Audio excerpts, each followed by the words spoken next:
Jemiah. And I'm Tashaya. It's November 30th, 2018, and you're watching Cougar News Network, brought to you by the Asheville Middle School Journalism.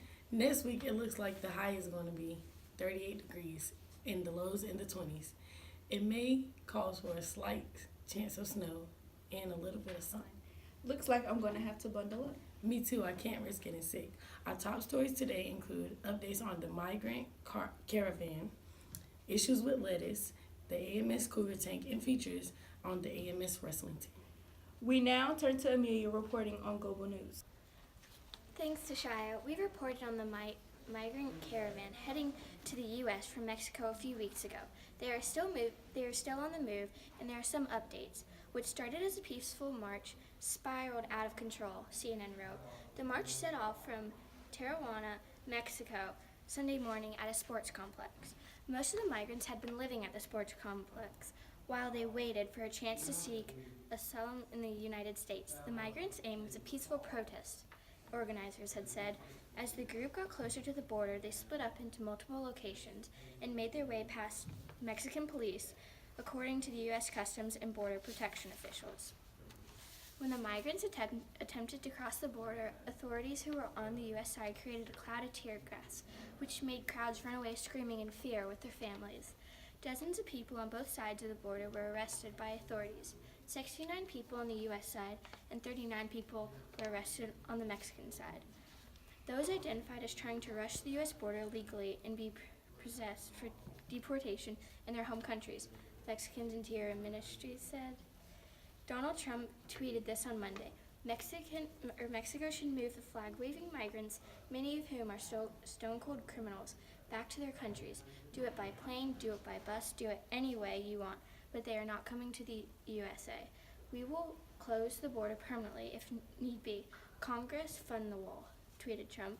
Many argue that authorities overreacted with using tear gas, especially on the children. The administration's use of tear gas to keep out border crossers is appalling. Those are human beings who deserve to be treated with care and humanity. It is shocking the U.S. has stooped this low, said Archie Piotti, chief of policy at the Tahari Justice Center. And now back to the studio. Thanks, Amelia. Our national stories for today is about the E. coli breakout due to romaine lettuce. And now we turn to Will. On Tuesday, November 20th, the Center of Disease Control, or CDC, warned America not to eat romaine lettuce. This is due to an E. coli outbreak that sickened 32 people in 11 states. This outbreak has been connected to romaine lettuce, so it was recalled. The CDC said that if romaine lettuce is not labeled with a harvest growing region, do not buy, serve, sell, or eat it. They advise that you check bags or boxes of romaine lettuce for a label showing where the lettuce was harvested. The specific California counties that the FDA identified in the investigation are Monterey, San Benito, San Luis Obispo, Santa Barbara, Santa Cruz, and Ventura. If you currently have any romaine lettuce, the CDC recommended to get rid of it and sanitize wherever it was stored. Restaurants are also pulling romaine lettuce from their dishes, leading them to needing to find other options for leafy greens. You might start to see some romaine on the menu again soon, though, because the CDC says it is okay if it didn't come from the affected areas. And now back to you in the studio. Thank you, Will. This is very important because you could get very sick from eating it. True, you won't catch me eating romaine for a while. Now we go to Alana reporting from the Cougar tank. Thanks to Shia. Have you heard of the Cougar tank? Students in 7th grade are working on the Cougar tank. The Cougar tank is a business and craft fair. Many of the students will be pitching their ideas to United Way investors. The investors say they will only be able to give $25 to each student. The 7th grade social studies teacher, Miss Portugal, came up with the idea, and many of the students are happy that she did. The fair will be held after school on December 18th. Some of that money earned will be given to different charities. The students do this in the hope they will learn more about personal finance.